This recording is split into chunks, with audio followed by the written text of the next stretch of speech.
Hey guys, Jitendra here, so from BNLF, and I'm with Zap Bolas. He's a very well-known social media expert.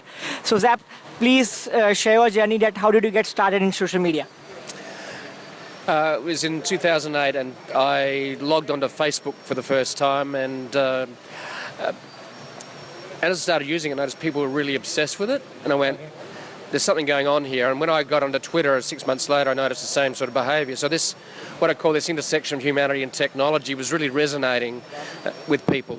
Their ability to actually speak to the world for free without asking permission or asking gatekeepers, such as you find in mass media and old media, was very exhilarating, empowering. So when I saw that, I went, wow, there's something going on here. So I was innately curious about this event and this evolution, and literally has proved to be the case. So I decided to start a blog to have conversations about that and create content around that topic.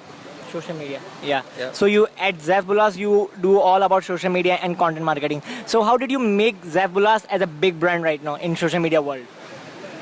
I did two things. One was created the best content I could and built the largest network I could on social. So it's about content marketing. It's two words, content and marketing. So you need to not only create the content but build a distribution for it. And along with social, I built distribution on email as well as also on earning authority on Google. So today about 55% of my traffic is actually from Google. From Google, which is free. It's not free in one sense in that it's taken me time and effort to do that, but it shows up every day without me pulling out the credit card. Okay, so do you do also do SEO for your blog, Zap Bolas? Do you do on page, or do you any link building stuff? I create a lot of my blog posts are actually 1,000 plus words, up to even 2,000 to 3,000. So they're what you call pretty solid. They're resource type posts, and they're the sort of things that people will link to, because it's a sort of resource that they want to actually have access to. So it means that you are building organic inbound links with people linking to you. Yeah. So, and I think some research shows that long blog posts, 1,500 plus words or 1,000 plus, actually are great at link building organically. Ranks well on Google, I have heard. Yeah. Absolutely, yeah. So there's a truth that if I write a blog post around 1,500 words, so it will rank well as compared to 500 words. I suppose Google is giving good authority to longer blog posts. The other one too is that I think it also helps in building organic links better, because you become the resource which actually motivates people to actually link to you. Okay. So what is the first thing you do after posting a blog on your Zap Bolas? So do you do social media marketing or you do email? So what kind of stuff you do? I was emailing every blog post every day, but now I'm back to doing one email a week. What I do though is I make sure it goes out to all the major channels that seem to work for me. So it's multiple tweets are sent out over the next 24 hours on Twitter. We analyse what is the best tweet in terms of the visual we included with that, and then we actually put that into a recurring tweet for the next, into the other platform, which is called Social Oomph. Then it goes out to LinkedIn, so it's an update sent to LinkedIn. It's also published to Facebook, and also I do flip it to Flipboard, and I found Flipboard actually can drive more traffic than Facebook. So do you think that Twitter is better than Facebook? So Twitter is better? So which is better? Sorry. Yeah. So Twitter is best or Facebook for your traffic? Twitter is about 20% of my social media traffic, and Facebook's about 3 or 4%. So it's Facebook, because it reduces organic reach. It has zero. It's getting close to zero. Yeah. I've got 35,000 Facebook followers, which isn't big because I haven't focused on it, and I'll be lucky to get 5 or 6 likes out of only, which indicates to me that the actual organic reach of Facebook is damn close to zero. Yeah. So do you use any kind of Facebook ads to get traffic to your blog or to sell your ebooks? Okay, so I haven't done any Facebook advertising really, but I have set up retargeting, and I've now got the platform and technology to measure my conversion rate. So I'm not prepared to actually pay Facebook money until I can actually measure the traffic. In other words, because I want to measure what the cost of a lead is, I want to measure what the cost of actually selling is. So you shouldn't be paying for traffic unless you can measure it. Okay. So how you're building your authority in social media world? Because social media is very competitive right now. You have a big competitor. So how do you manage to build your brand? Through consistent, persistent content creation, Okay. and also the ongoing marketing of that, and also continuing to build my email list.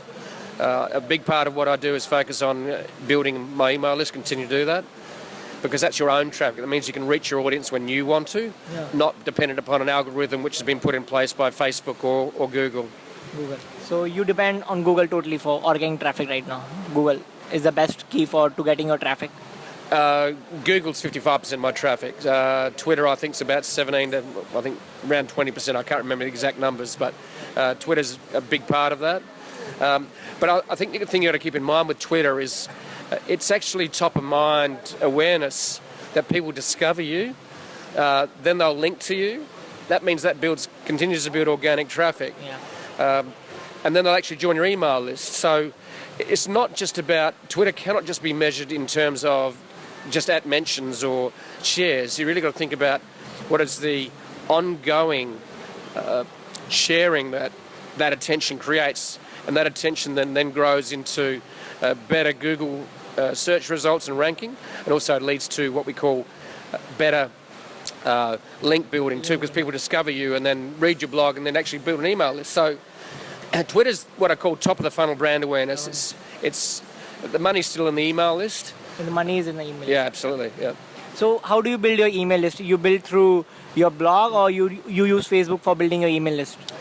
I use it primarily through the blogs. I get a lot of traffic through the blog, so I have pop-ups on entry and pop-ups on exit. So do you think pop-up on entry works well? It works much better than just having a passive subscription box on the top right. Okay. I think from pop-ups, about 80 to 90% of all my email acquisitions done through pop-ups. Okay. So do you follow any social media experts in your niche? Do you want to name them? Social Media Examiner, I see what Michael Stelzner's doing. I have a look at other people like Kim Gass is doing very well. I look at some of the other industry leaders. I don't just look at social media experts and content experts. I also am looking very much at what I call the conversion specialists. Okay, so conversion specialists. Such as Neil Patel. Neil Patel. Okay, the other one is digital marketer with Ryan Deese.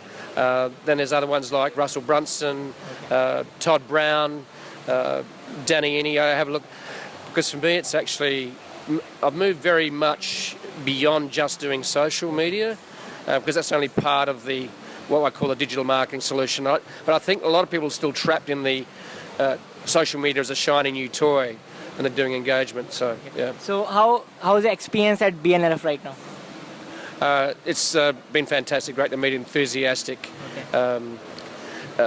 Indian bloggers and share what I've learned. So hopefully they can learn from that and inspire them to be the best they can. So this is your second time in India. So how's the experience at India? You love Indian culture. You have tried Indian food like chapati and rice dal. Yeah, I've tried all that, and I've spent a couple of days actually going to Gateway to India and also Elephanta Island. I love the food. I love the passion and the enthusiasm of the people, and it's been great to visit. Okay, so thank you for this Zeph interview, and I hope you enjoyed this interview. Thank you. Thank you Zeph for having me. Welcome, thank you. Thank you.